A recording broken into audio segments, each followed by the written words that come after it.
Hi everybody, I thought we'd continue our read aloud. So we are on chapter 13 of Mick Morris, and this chapter is where it all starts to get interesting.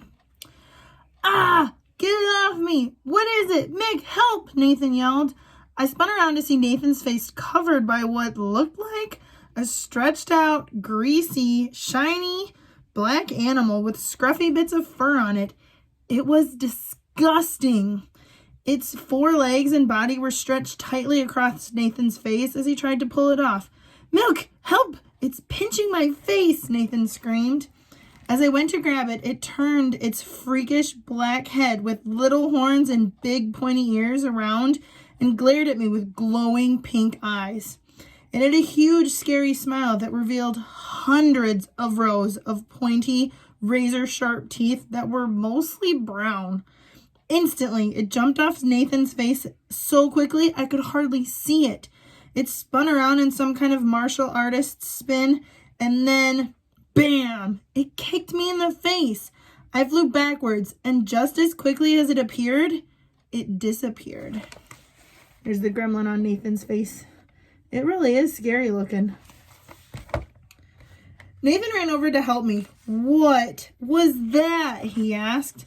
I have no idea, I replied as I shook my head and struggled to get up. But I have a feeling it has something to do with those streaks and flashes we've been seeing. And probably everything else weird that's been going on, Nathan exclaimed. It was like the mischievous black rodent animal thing had appeared out of nowhere. He was mean and an evil grin on his face. We thought for sure it was going to tear us apart. Then it just vanished. What do you think it was? Nathan said. I have no idea, I replied, but I'm going to find out. Let's go, I said. Nathan and I got up and began to quickly comb the museum. We moved on to the truck display. We thought it would be the best place to look, but we couldn't find anything. So we moved to the cars, but nothing. As we moved along, we realized we were in the steam engines and once again caught up in seeing all the cool stuff.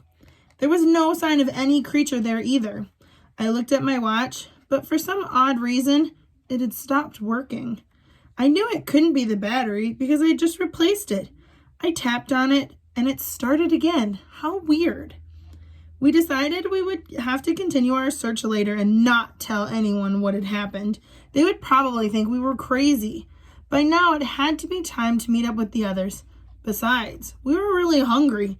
And whatever that horrible little being was, we were afraid it was hungry for us. All right, let's keep going to chapter 14.